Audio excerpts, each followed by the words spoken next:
लोकसभा चुनाव 2024 में भले ही कानपुर की सीट भाजपा जीत गई हो 20,000 के आसपास के मार्जिन से, लेकिन इसके बावजूद भाजपा के अंदर सब कुछ अच्छा नहीं चल रहा है।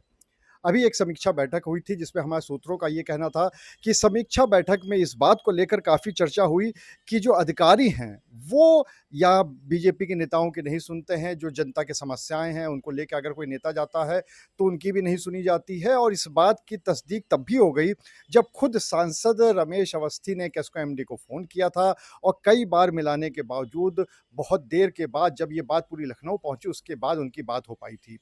अब एक नया बखेड़ा खड़ा हो गया है। कानपुर के एक वरिष्ठ नेता हैं रविंद्र पाटनी, जो कि कानपुर के मेयर भी रह चुके हैं।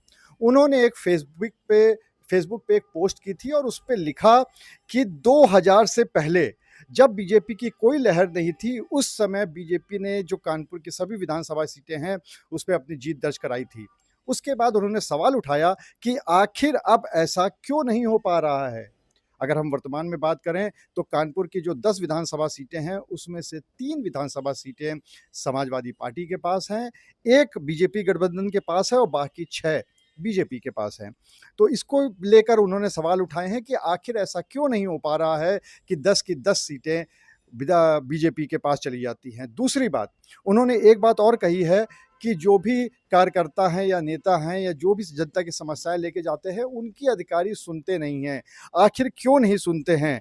और भित्तर-घातियों का क्या होगा? इस बात को लेकर भी रवीन्द्र पाटनी ने एक सवाल उठाए हैं। ये पूरा उन्होंने अपनी फ़ेसबुक पे पोस्ट किया था। हालाँकि जब हमने इस फ़ेसबुक पोस्ट के बारे में उनसे बात करी, तो ना सिर्फ़ फ़ेसबुक पोस्ट वहाँ से डिलीट हो चुकी थी, बल्कि रवीन्द्र पाटनी ने ये भी कहा कि मैंने इस तरह का कोई भी पत्र आला कमान को नहीं लिखा है। हालाँकि जो फ़ेसबुक पोस्ट है उसके बारे में उन्होंने कुछ भी नहीं बोला, लेकिन आला कमान को कोई भी पत्र लिखने से उन्होंने मना किया। हमारे सूत्र अब ये भी बता रहे हैं कि ये जो पूरी पोस्ट है, इसकी खबर ना सिर्फ़ लखनऊ बल्कि दिल्ली तक पहुँच गई है और रवीन्द्र पाटनी को तलब भी कर लिया गया है।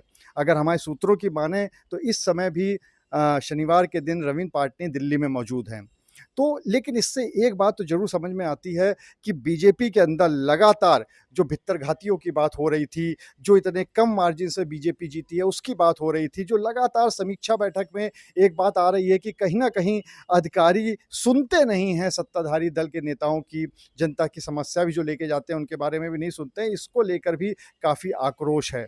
कुल मिलाकर इतना ज़रूर कहा जा सकता है कि बीजेपी के अंदर all is not well. Anurag Agrawal, TV 9 Kanpur.